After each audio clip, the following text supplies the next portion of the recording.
সিরিয়ালে যাও, সিরিয়ালে যাও, সিরিয়াল এদিকে যা, পিছে যা। এই স্যার খাওয়া না, পিছে যা, এনাকা আমি এই যে ভিতরে ঢোকেন। হ্যাঁ, বারেন।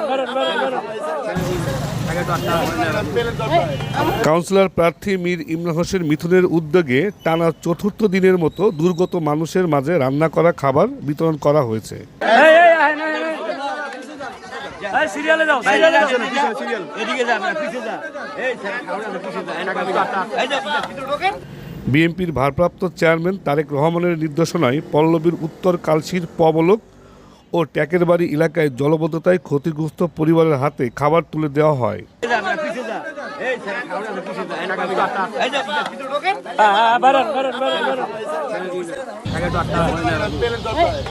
বন্যা কবলিত এলাকার দূষিত পানির কারণে যাতে কেউ অসুস্থ না হন সেজন্য একটি অস্থায়ী মেডিকেল টিমের ব্যবস্থা করা হবে বলেও তিনি জানান। তারপরে বিভিন্ন ধরনের রোগ চলে আসে, রোগ বালাই শুরু হয়ে যায়, বাচ্চাদের স্কিনের সমস্যা, অ্যালার্জি সমস্যা, চুলকানি, ঘা পাশটা শুরু হয়ে যায়। যদি এই ধরনের কোনো সমস্যা দেখা দেয় আমরা মেডিকেল টিম নিয়ে আসার চিন্তা ভাবনা আছে, ইনশাল্লাহ চলে আসবে। আর ওষুধপাতি কারোর দরকার হলে এটা জানাবেন, ইনশাল্লাহ ব্যবস্থা হবে। ঠিক আছে।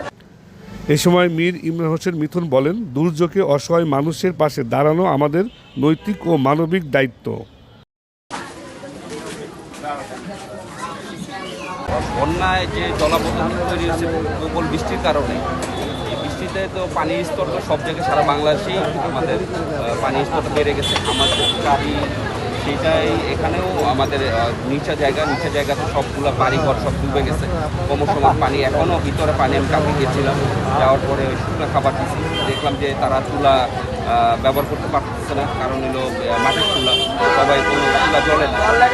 এই ধরনের সমস্যার কারণে কালকে শুকনো খাবার দেওয়া হয়েছে এবং তারাই বললো যে রান্নাবান্নার সমস্যা, এই জন্য বললাম যে ঠিক আছে কালকে খাবারের ব্যবস্থা করা হবে।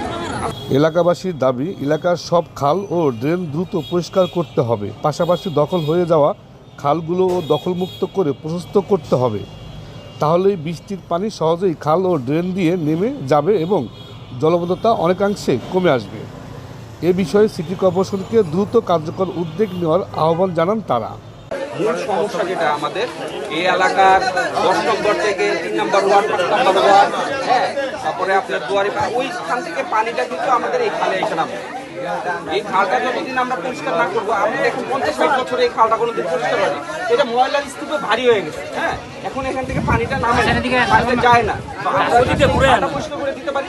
এই এলাকার সমস্ত এই 10 নম্বরের পর থেকে এই এলাকার অঞ্চলের পানিটা এখান থেকে নামে, এটা পরিষ্কার হয়ে যাবে। আর একটা প্রথমে যে মূল সমস্যাটা সমাধান করে দেওয়ার পরে এখানে যে সমস্যাটা, এখানে যেটা রাস্তা ওইটাই ড্রেন, বিকল্প কোনো রাস্তা করে দেওয়ার সুযোগ নাই, বিকল্প কোনো ড্রেন করে দেওয়ারও সুযোগ নেই, কারণ অনেক ঘনবসতি সব জায়গায় ঘর বাড়ি তুলে ফেলছে। এখন আমরা যে আগে খালটা পরিষ্কার করার পরে আমি ব্যবসার কথা বলছি, তারাও এই ব্যাপারটা নিয়ে কাজ করতেছে এবং তাদের পরিকল্পনা আছে, বড় পরিকল্পনা তারাও আগে দিচ্ছে। এটা দ্রুত সময়ের মধ্যে এই যতগুলো আমাদের এলাকায় ড্রেন আছে, যতগুলো আমাদের এলাকায় খাল আছে, এগুলা পরিষ্কার হয়ে যাবে এবং এইগুলো সংস্কারের কাজ হবে। এটা এই দ্রুত সময়ের মধ্যে প্রাকৃতিক যে দুর্যোগটা আছে, পানি বন্দী হয়ে গেছে, মানুষের প্রয়োজন থাকা পর্যন্ত আমাদের এই কার্যক্রম অব্যাহত থাকবে। রাজু আহমেদ, RTV।